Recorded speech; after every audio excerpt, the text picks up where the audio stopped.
This is Dotwave, and I'm your host, John O. Wells. Thanks so much for joining us for part 2 with Sarah Belle Reid. Before we get to it, I just want to quickly say that I'm really excited that we're now on Spotify and also on Apple Podcasts. In this episode with Sarah, we talk about women in electronic music. We talk about her postcard project and how to interpret a graphic score. We also talk about how to train our ears to listen to sounds we've never heard, which is a conversation I'd like to have with everybody on this show. And we also listen to more music from her new album, Underneath and Sonder. So here we go. You knew it. We couldn't do it in one episode. So thank you once again, Sarah Belle Reid, for coming back to Dotwave and continuing this awesome conversation. You are welcome. I hope that I don't ramble too much. No, it was never meant to be one episode. It just wasn't. Okay. It was too good. The people who know me know that when you get me going on a topic that I'm passionate about, you got to probably get comfy. Pour yourself a cup of tea. Thanks so much. So something we've talked about that I think is interesting is that I think about all of my friends in this scene, and they're like 90% men. How do you see your role as a woman, as an inventor, as a real innovator, as a teacher? Mm-hmm. How does that figure into your process, everything? I think, well, the first thing that I always bring up, and I think I've probably actually said this to you in previous conversations, is that it's one of the things that I do is I really feel strongly about just like celebrating and, shouting out or amplifying or acknowledging the work that is being done by women in this field. Because although we might not be seeing necessarily a lot of women, or the numbers might be indicating like that there aren't a lot of us doing this work, there really are. There are so many incredible, badass, inspiring, women out there who are doing this work and are really experimenting and pushing boundaries and, building new things and like making an impact either in their music, their performance, or their teaching or their code. And so that's kind of the first thing that I always say when this, conversation comes up. And it's something that I bring in not so much into my live performance or my composition, but it's certainly something that I bring into my teaching. And I really try to always do my part in making sure that when I'm talking about, the history of an instrument or, certainly the history of electronic music or electroacoustic music or anything like that, that I'm, including music and references and stories from those artists that are most commonly underrepresented or left out, sometimes even entirely, from these histories that we have, like the electronic music history. I can't tell you how many. I teach this at a couple colleges currently, and flipping through different history textbooks and stuff like that has been a real eye opener for me, because it's like, wow, what about, just to name some of the heavy hitters that I'm sure we all know, like what about Daphne Oram? Where is she? Like why isn't she in this book? Things like that. So I always try, Elsa Marie Pade, for example, from Denmark, these original people who were working at the intersection of acoustic and electronic music and really pioneering things. That's just something that I've kind of taken on, I guess, as a role or just something that I do. I always try to focus on making sure that those people are brought into the, the spotlight that they deserve. And honestly, it extends really it extends beyond women in the field. It's really more of a conversation about inclusivity and diversity in general in electronic music, and just making sure that, we're not telling the same story over and over again. We're not talking about the same three people. The development of this, modular world that we are so embedded in, it involved more than a couple people, That's right. Yes, there were a couple key people who were maybe building the things, but on the immediate, right next to them were a whole crew of amazing people who were performing on them and helping to develop them and explore them and making them become the instruments that they've become. So in terms of history, that's kind of what I do. And then in terms of my own, personal creative practice, we've talked about this a little bit already in terms of the community and knowledge sharing and that kind of thing. I just really try to lead by example and do what I love and be true about it. And what I hope is that by putting myself out there and by putting out my work out into the world, that, I'll hopefully be able to be a positive, a role model or an inspiration for other people. Just kind of not let, numbers or statistics or anything like that get in my way, because it's what I see is a world, what I see is like a scene, a community where there are just amazing people making a ton of music, and a lot more women than people might think, You're absolutely right. Yeah. Mm-hmm. Well, I can tell you that, personally, but also the mission of this podcast is to find these people. I will tirelessly look for you. And if you're listening and I haven't found you yet and want to be part of this, I'd love to talk to you. To that end, there are a lot of amazing, communities out there, groups, kind of like lists, archives, things like that, databases that are focused on, increasing diversity in music. A lot of work that people have done to try to make it more easier for, college professors to do what I do in my classes and include a lot of these people in their history lessons that maybe aren't in the standard textbooks, or music directors of music festivals to program the music of people that they might not have heard about already, and the list goes on. Podcast hosts to find artists that they might be looking for who maybe aren't, currently as in the spotlight as their male colleague, or, you get the point. So I would be definitely happy to dig some of those up and share them. Awesome. So again, listener, these will be listed under the episode.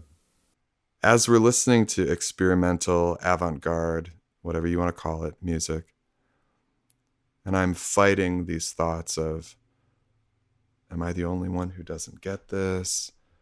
Is it supposed to sound like this? Should I be patient and see it through?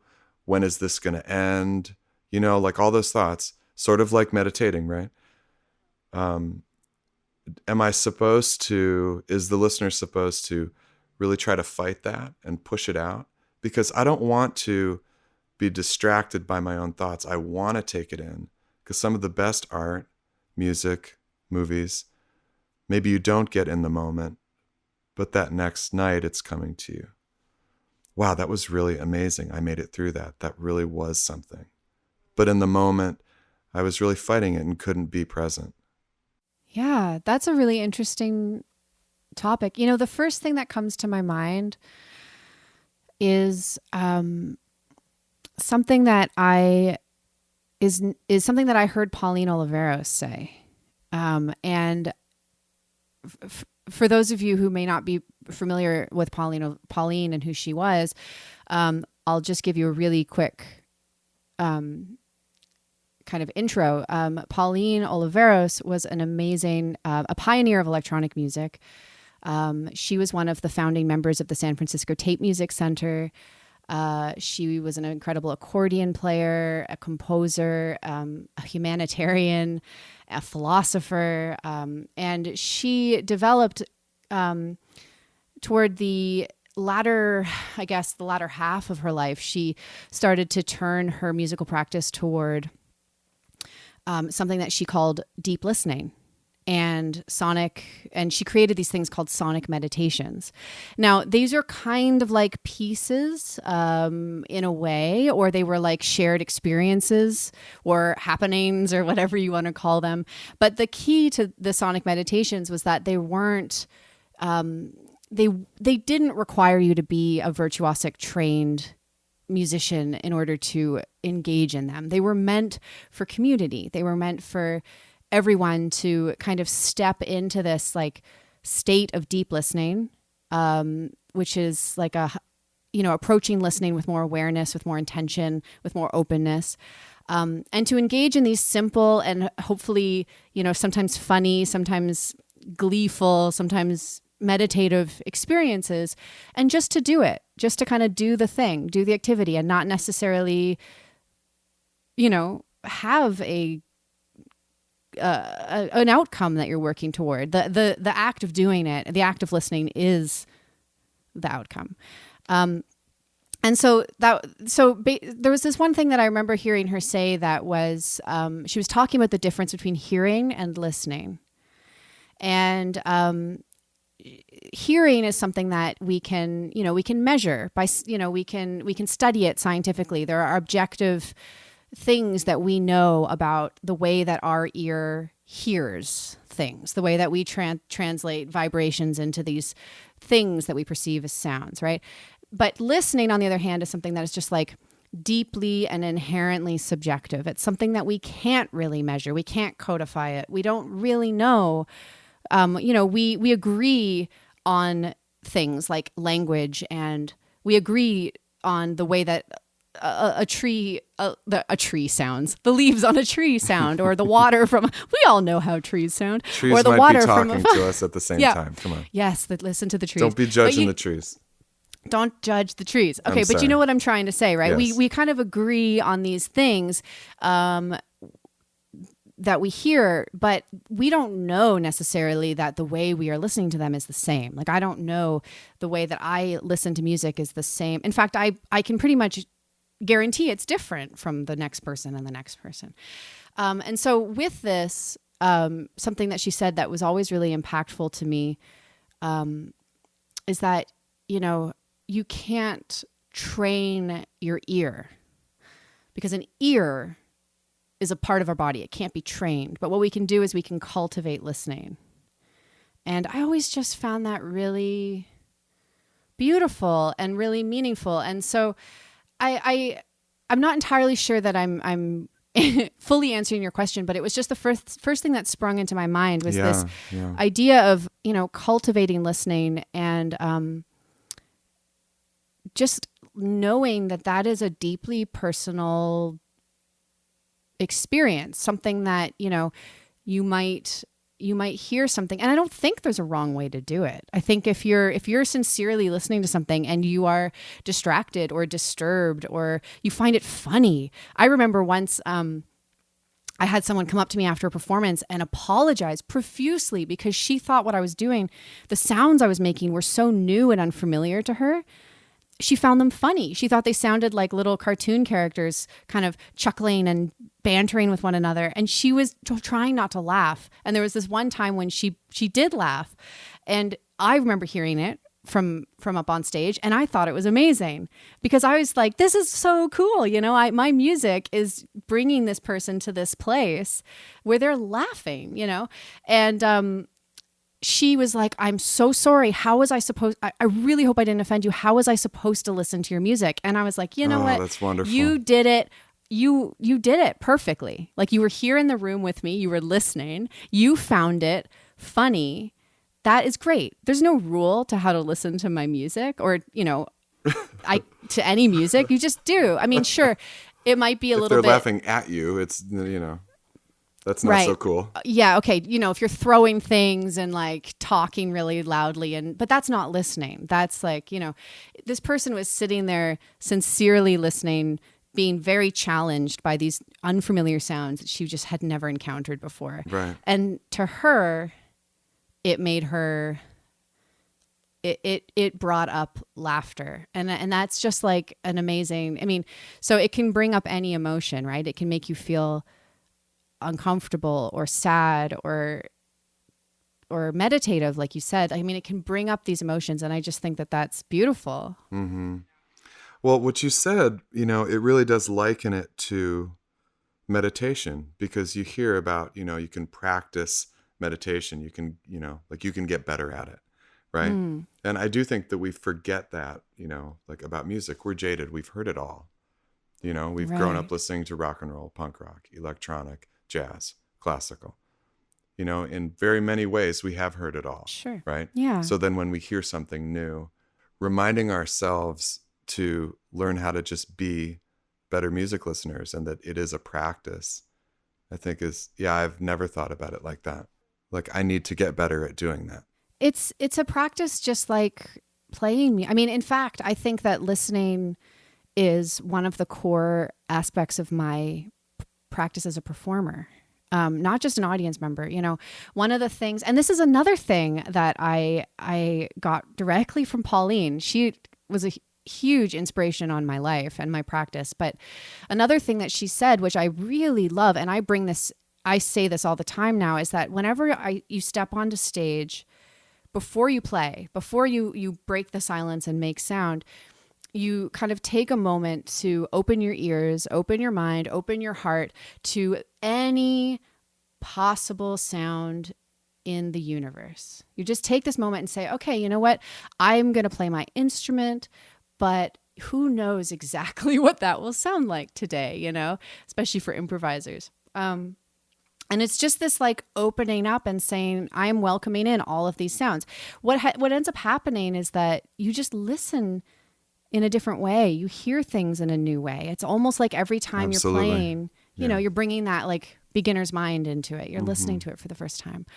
You don't get so hung up on things that don't quote unquote go right, because if you're listening in this way, maybe that, you know, slight flub or that crackle that was in your sound that you weren't intending, maybe that's beautiful. Maybe that's something new that you weren't expecting. It might not be a mistake. So there's these like matters of perspective that I think that kind of deep listening can really bring to the table. So now that we have some new skills in how to open up our ears, let's play another track off Sarah's new album called Underneath and Sonder. Here is Sonder 2.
You have this postcard project, and I was fascinated by it because I've seen these graphic scores, and I'm a pretty open-minded guy. Okay, I love avant-garde.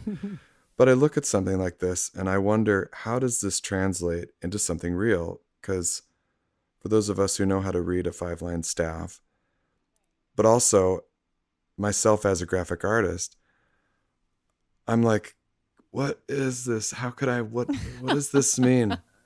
How does this work? And I love the challenge of, like you've made to create one and send it to somebody and send it back. Can you tell us about this? Yeah. What do these course. things mean? How am I supposed to look at this and make music from it?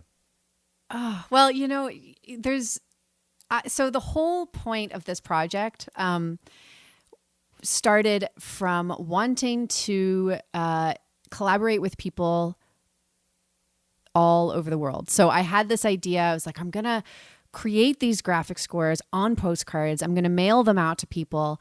They can do whatever they want with it. I mean, sometimes on the back of the postcard, I include a little bit of a prompt that might guide them, but that prompt is usually deeply and intentionally kind of open-ended. And then they perform it or interpret it in whatever way makes sense to them on whatever instrument. And this was a huge motivation. I was at this point where I was starting to play, okay, I come from the classical trumpet world, and now I'm playing a trumpet that has sensors on it with a modular synth. How do you notate for that? Right. Good question, So I was searching for new methods of communicating with, interfacing between my instrument and the music that I was hearing in my head. I didn't want to only play my own music. I wanted to be able to extend that to others. For people who have never seen a graphic score. Oh yeah. What is that? Like tell them what it looks like. Of course. I've seen many of them and I always scratch my head. Right. Well, okay. I mean, a graphic score in general terms can be it can be anything, but traditionally it's just some kind of pictographic or graphical representation of sound or of the way to of a way to interact with sound or with your instrument. So this is, again, a practice that is many, many, many decades old. And there's a lot of fascinating, there's some books if you really want to kind of dive into it and read a little bit more and see some of the older graphic scores. But my graphic scores in particular are based a lot on fairly simple geometric shapes. They don't go from left to right. They don't necessarily go from top to bottom.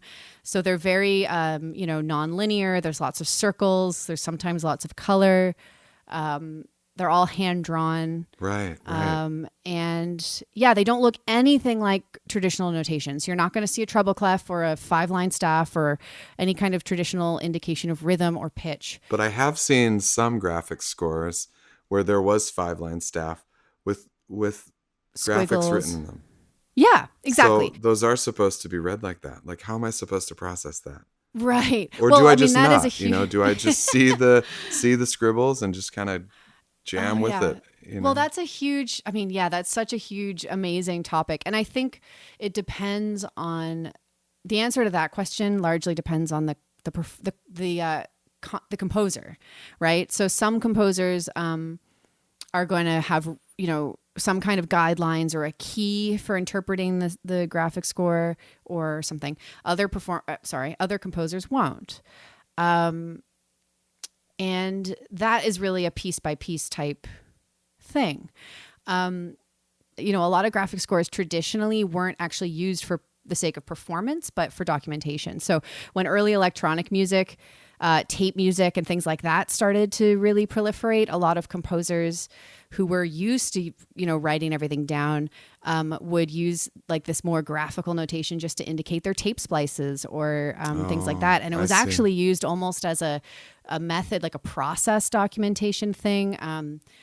And it wasn't ever intended for live performance. So it's interesting to kind of see the like role of notation, especially in electronic music, and how that's evolved and continues to evolve. Because the thing is, we have no system, right, for notating electronic music, not like we do in the way that we have traditional Western notation where we can very precisely notate melodies and rhythms for instruments that play, in that way. There isn't the same kind of like system in place for modular synths or noisemakers or no input mixers or that thing I found in my garbage and then put a contact mic on, right? So that's really what I was motivated by was just kind of bridging that gap and creating a project, a big collaborative project where we could all kind of explore sound and explore our instruments in a way that wasn't bound by rules or right or wrong or any of that stuff. It was really just like, what does this blue pixelated circle mean to you on your instrument today? Yeah. What does like a high density, like a really dense sound mean to you on your like blank, your modular or your mixer or your trumpet outfitted with electronics, whatever. Right. The answers to those questions are fascinating to me. So, yeah. And I think, I think that the project has been pretty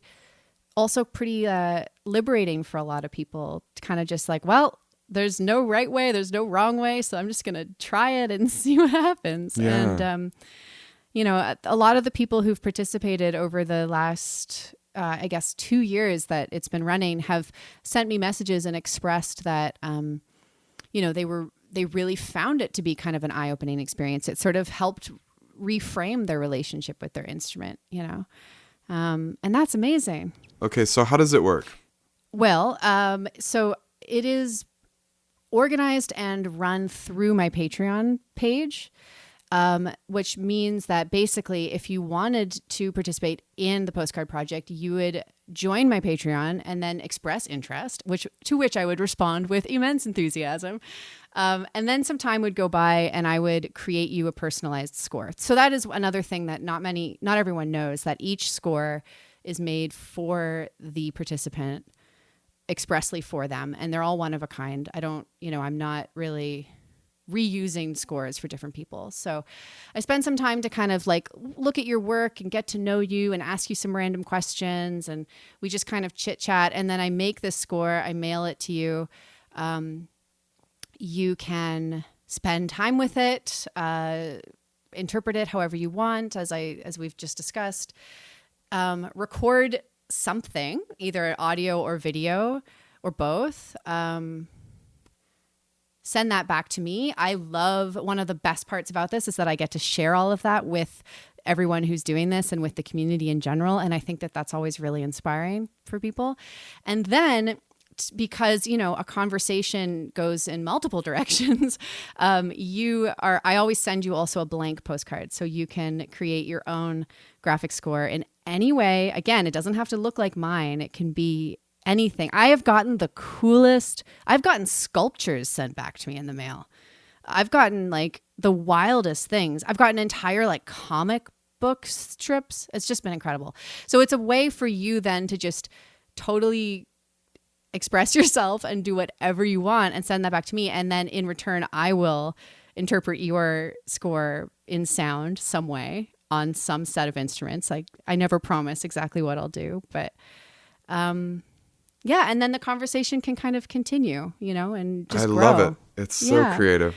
There are people, just because this is so exciting to me, there are now people involved from, I think it's like 9 or 10 countries around the world. And it's going on right now. Like you could do this right now. Oh, absolutely. Yeah. I think it might go on for, I don't know. I don't see an end in sight because it's just it's so fun for me. Okay, you mentioned Patreon. Yeah. Patreon is amazing. And if you want to, it's a very beautiful grassroots way to support somebody who's doing something that you really love. And it's different than Kickstarter, where you give a certain amount of money. Yeah. If you like what somebody's doing on a regular basis, maybe you gave $25 to a Kickstarter, but that's the same difference as giving $2 a month to somebody for a year. Right. And it feels differently, because if you give somebody $25, it's kind of gone. But $2 a month from a bunch of people adds up on a monthly level and can really make a difference. So all of this said, if you like Sarah Belle Reid, as I'm sure you do, and you want to support her and believe in what she's doing as an artist and as a human being, please find her on Patreon. And we'll have that link on the episode page. Or you can also go to patreon.com/Sarah Belle Reid. Okay, so a very genuine thank you, Sarah Belle Reid, for joining us at Dotwave and making this just a great conversation. Thank you so much. Yeah, thank you. And thank you everyone out there for hanging on till the end and listening. Just wow. These are the kind of artists that I want to support. Their stories and their music are what I think are really interesting, and I think that you do too. And that's why you're here. I'm your host, John O. Wells, and thank you once again for listening to Dotwave.